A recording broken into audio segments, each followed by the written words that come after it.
Welcome to another episode of the Wandering Watercolor.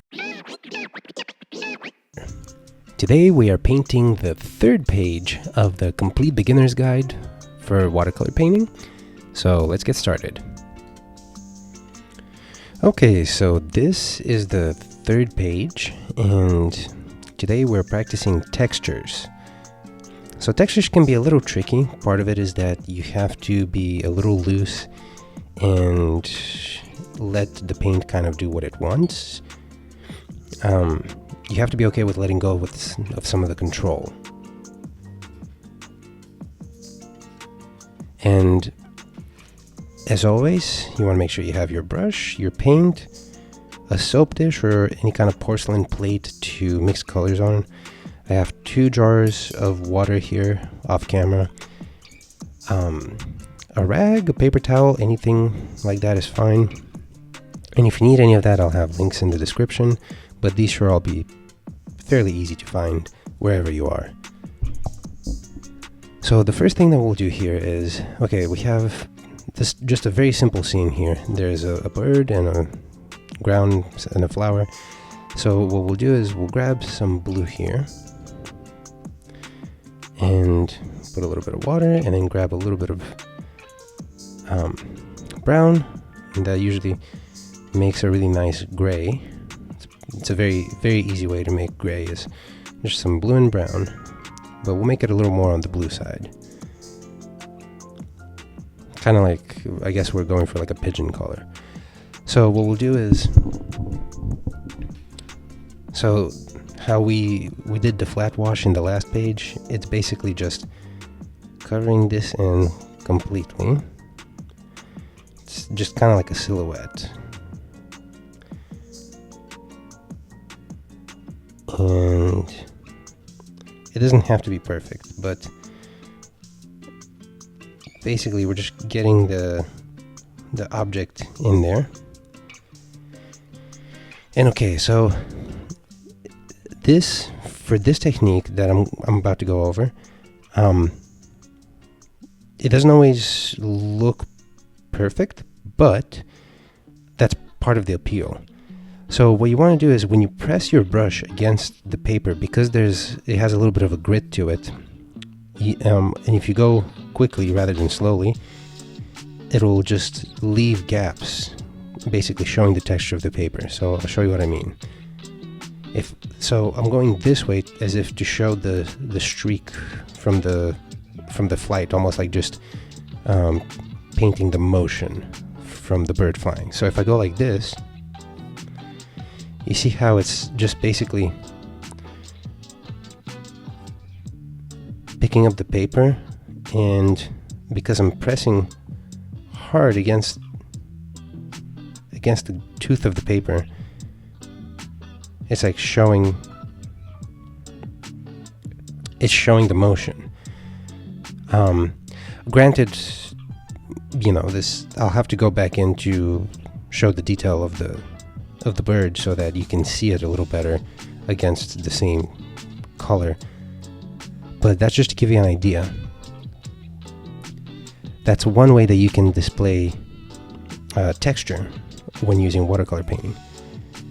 Now another way, and I'm just gonna put this right on top here, another way is to use splatters. This is obviously much less controlled, but it can be very appealing because part of the beauty of watercolor is that there's a lot of chaos to it. So you're kind of like dancing with the chaos at all time while painting. All the previous, like the 2 previous pages that we did, they were a lot more controlled. And we'll slowly get a little more abstract as we experiment and as we get more comfortable with letting go. But basically, here, what we can do is if you tap the brush, if you just go like that, it'll throw some splatters onto the page. Here's what I mean. Go like this.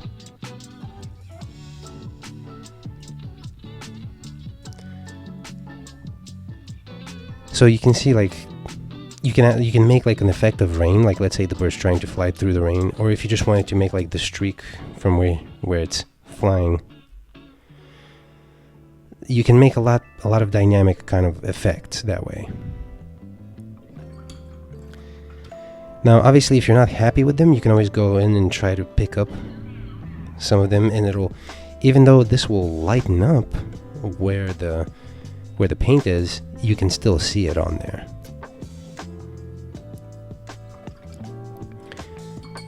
So that's one of the ways that you can do texture. Now, let's say if we just go back in, we're just going to grab a bunch of green, get some water, and I'm just going to fill all of this in right here.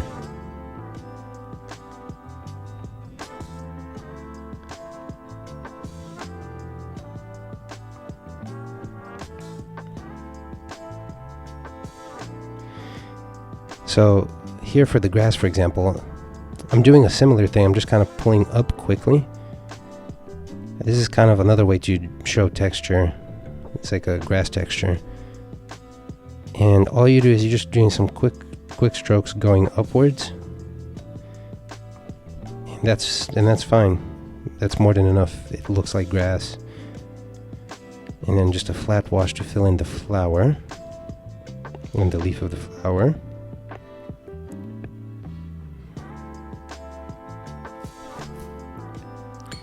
And rinse my brush.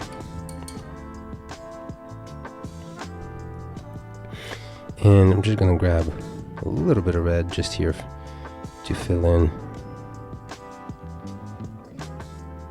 Just so it's not an empty flower head.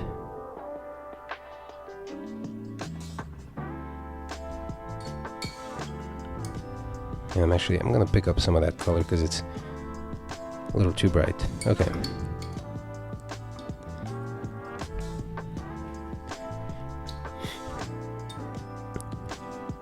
So what we'll do now is for this part, for the ground, I'm just picking up a little bit because it's still wet. Okay. So here I'm going to add some green and some brown, and well, that may be a little dark. I'm just going to add a little more green. Basically, we just want it to be kind of like dark green. So another way that you can add texture is kind of like going with the side of the brush and just kind of like dabbing it.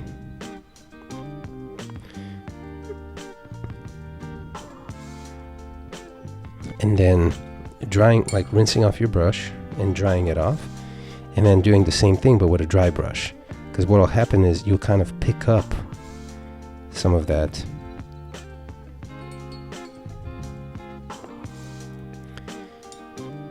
And then you can use, obviously, the darker color you can use if you want to create any like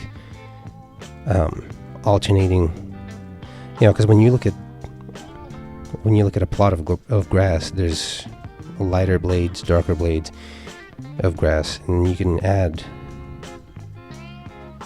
just different variations that way, as well as maybe a little bit of a shadow here if you wanted to. You can actually outline the texture of the leaf directly, like that.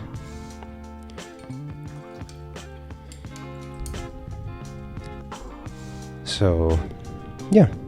And then this is dry now, so we can go back to it if we wanted to. Just grab some blue and brown and mix up that color again. More blue. And now we can go in and just kind of like outline, do a little bit of an outline to show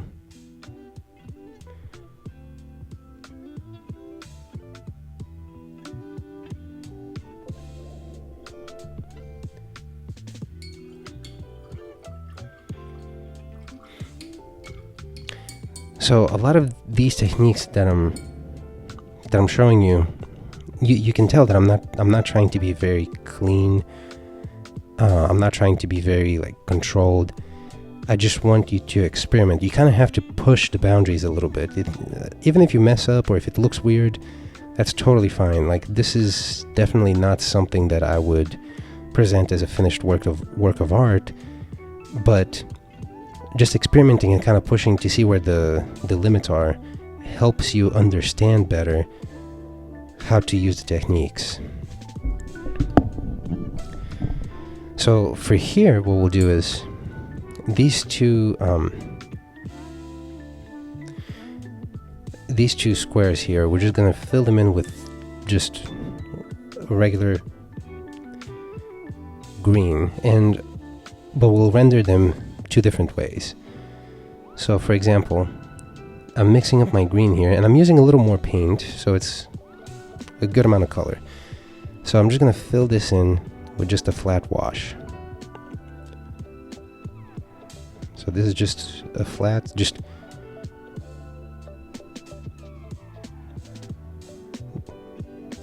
a straightforward green square. Now then, for here, what we can do is we can get very kind of like impressionist with our strokes. So you can go like this. You know, you don't have to be perfect with it. Maybe rinse my brush, just a little bit of moisture on the brush, just fill it in, kind of rub in the paper. And then so you still have the drawing underneath, so you see what it is, but it's just rendered in a little more abstract way. So like, let's say if we just grab a little bit of like color directly from there, more paint than water, and just go in, kind of throw in like that.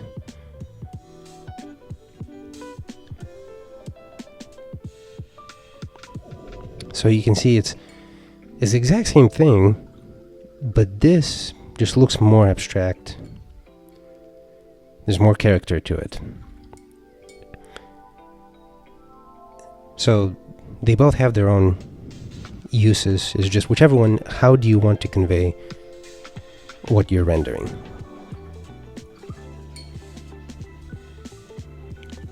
Now for here, what we'll do is, for this one, we'll just grab some yellow, and as I mentioned before, it's just going to be just a lot of paint to make the yellow really stand out.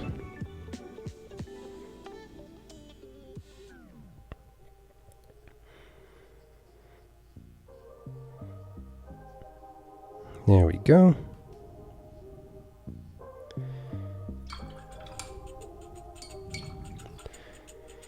And while that's drying, we can just move on to the one down here.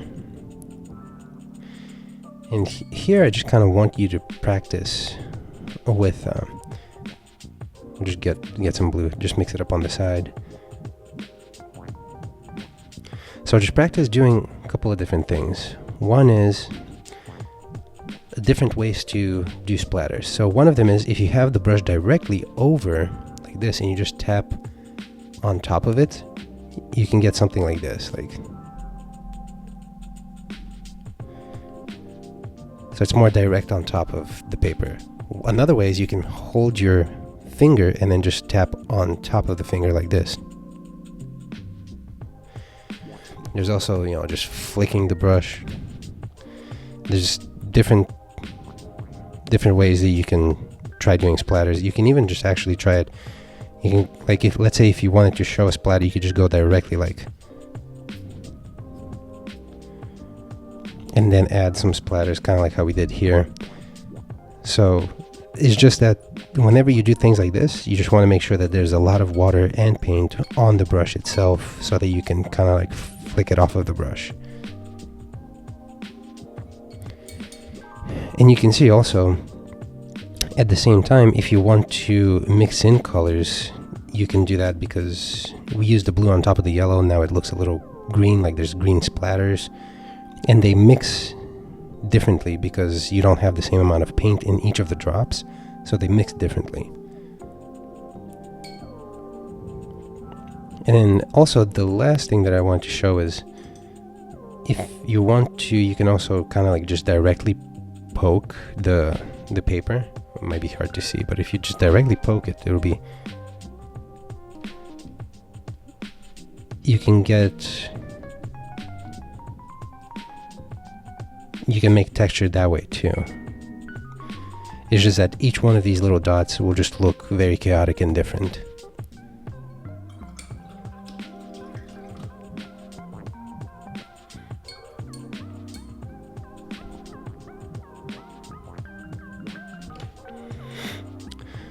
So yeah, that's pretty much it for this page.